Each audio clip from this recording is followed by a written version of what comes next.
I'm Chris Alvarez. I'm here at Anime USA 2019 with Daman Mills. What's up? Hey. Hey, thanks for having me. Appreciate it. Oh yeah, thanks for speaking with me. No, of course, yeah. So first, tell me, how did you get into this business?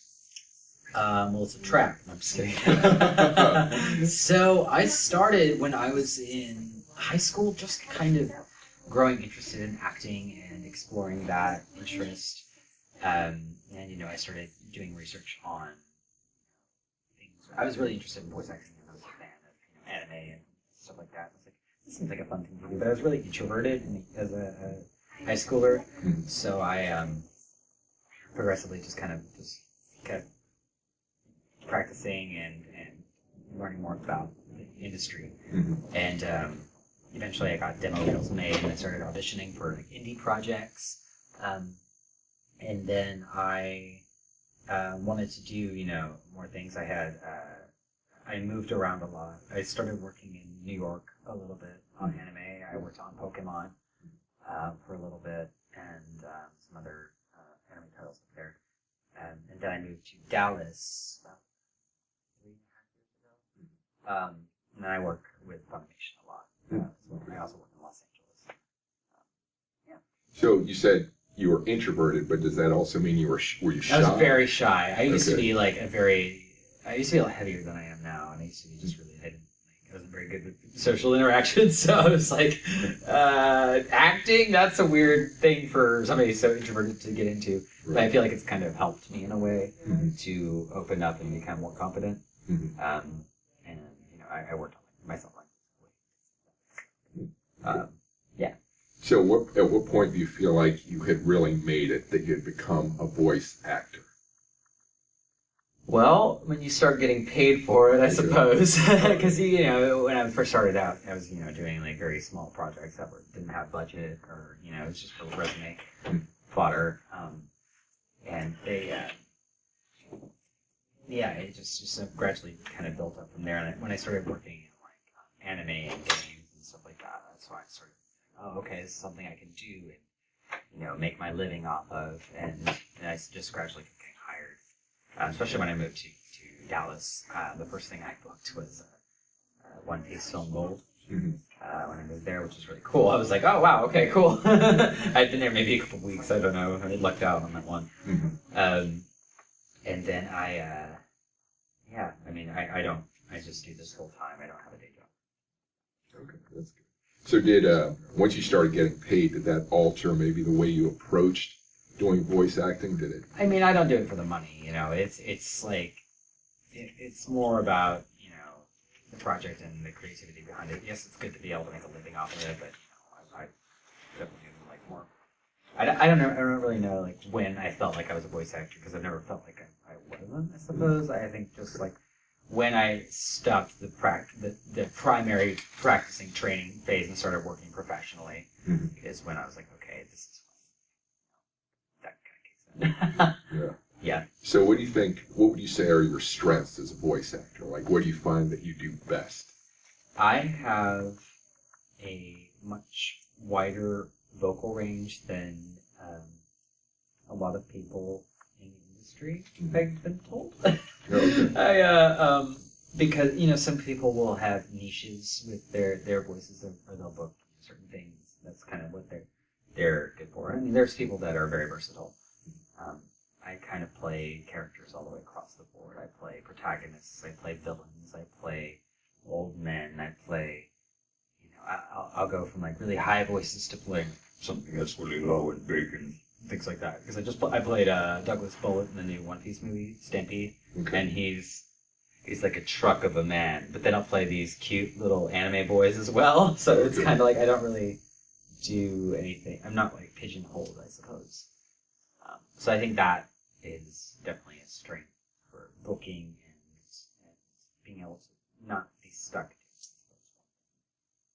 So when you're in the studio recording, do you do anything special? Do you have props or costumes, or do you? No. So we don't have any. When we're in the booth, we don't have any of that stuff. It's just what we'll go into the studio, and then we'll go into the booth. The director and engineer, the audio engineer, and And then they'll have, the booth itself where we record, and they close us in. They mic us up, and there's headphones. And then for anime specifically, there's 2 monitors that you'll have. You'll have a monitor for the script, and then a monitor for the anime, because if for dubbing, we're dubbing to picture. So we will see the visual on the anime and be cued in with a beep startup system. So, and then upon, it'll be like a beep, beep, beep, and then you go. And it's all cold reading, too, so we don't rehearse. Oh, okay. So we will get the script then and there in the booth. Oftentimes, I don't even know what I'm doing when I'm going to the studio. I'll be called in and be like, this is something I've auditioned for, but if it's something I've been pre-cast as, I'll go in and they'll tell me, like, okay, this is what you're doing, this is the character that we chose you for, and here's their backstory, here's what's going on in the scenes. That's what the director is there for. And we'll place the boys, figure out together, where they belong, I suppose. But I do warm-ups and things, like in the car beforehand. I drink a lot of water. I carry 5 million bottles of water on me all the time to keep vocally hydrated. Drink tea. Trying to keep vocally healthy is the most important thing as a voice actor. So what inspires the voices that you apply to a character? Or do you just go off of what you've seen before? Or, it depends. It depends on, if there's a visual for the character, I'll be like, okay, so maybe in their physicality, perhaps, I'll be like, okay, so this is how they probably stand, hold themselves, and this is their backstory, this is their mannerism, and is there an accent involved? Like, what characteristics of this do you have to incorporate? And, you'll have a visual. Sometimes you don't get any visual, like for a video game or something, you'll read for a character and you don't know what they even look like. So, and then that's when the audition sides will come in, and they will have, a description of what the character is, like their backstory, or how their mannerisms are, their vocal type, it needs to be deeper, if it needs to have accent, or anything like that. So it's pretty much geared towards what the client is looking for, and then you need to be adaptable to bring what they're looking for to the table. And if it's not, then cast. But if it is, then yeah. So I get the feeling that maybe when you were younger, that maybe you did you do a lot of people watching and kind of? I'm not really sure. I don't particularly. I don't know. I'm not sure. Because you seem to, the way you express how you approach the characters, it seems like you get into their psyche and Yeah. So I'm just curious. I'm not. I can't say for sure if I'm too much of a people watcher or not. Okay. But I think it's just trying to get into the character's mindset or become, trying to incorporate that into your performance is definitely key to giving an authentic performance in a 3-dimensional character. So what, is there any role, what has been your most difficult role to approach? I mean, there's a handful of things that I've done. I mean, a lot of people know that I do. So there's also jobs where you're hired for voice matching. Voice matching meaning trying to replicate a previous actor's work. So I have been voicing Freeza for the Dragonball series for the past couple of years instead of Cris because he's been battling medical issues. So there's a few challenges there with that. Is you are trying to voice match the other actor, and then you're also trying to give an authentic performance with that voice, trying to replicate that. And also, it's Dragon Ball, so there's an incredible amount of vocally taxing sessions involving that character. Freeza is the majority of the time screaming about something. So that is definitely towards the top. I just did One Piece Stampede as Douglas Bullock, the character I was talking about before, he's a big bassy dude. And I had laryngitis when I was doing that role.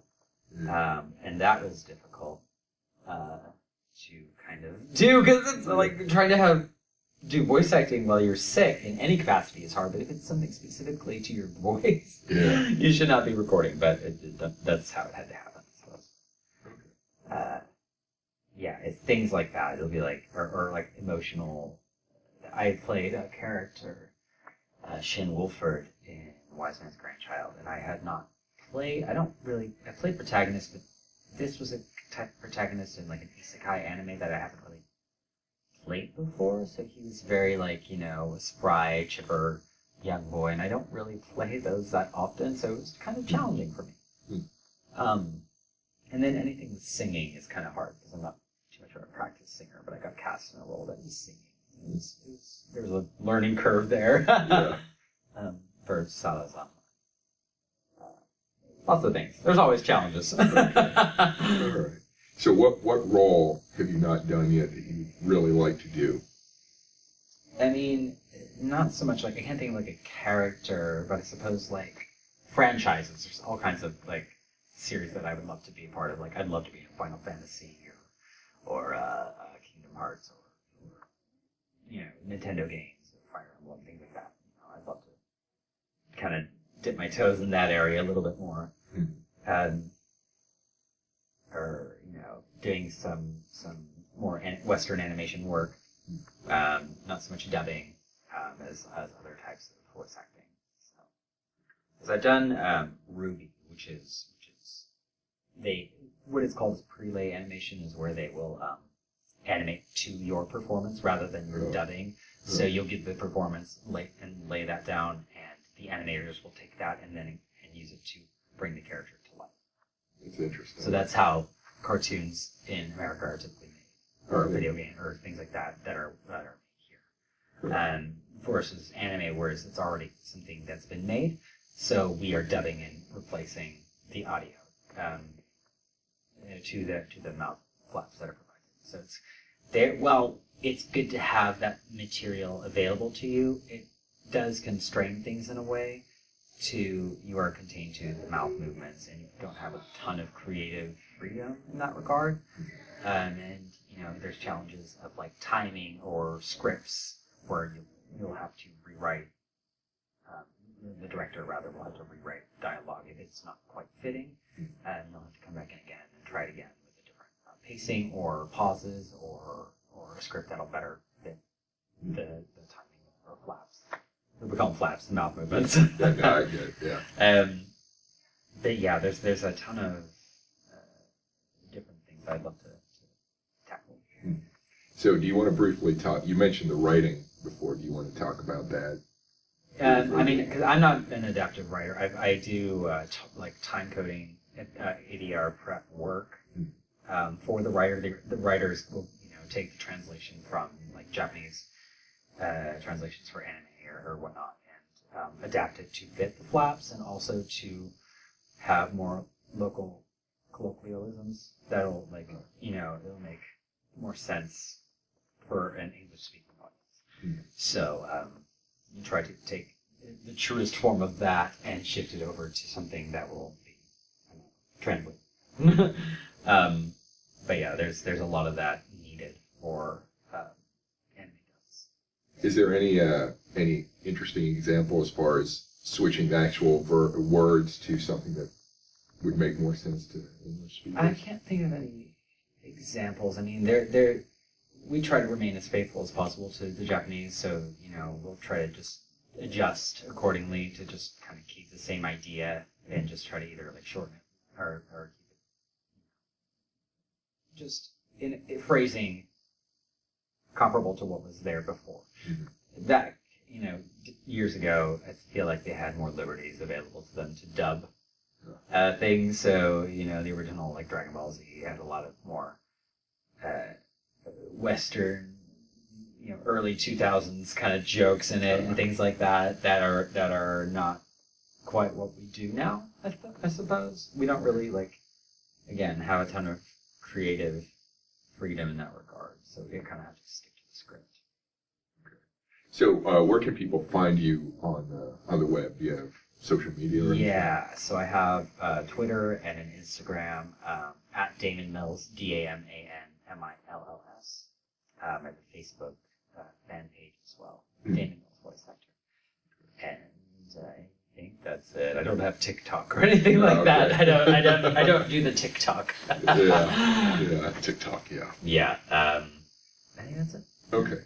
That's all the questions I have. Any final thoughts or words? Or? Just thank you so much for having me, and for Anime USA for having me, and it's been pretty rad.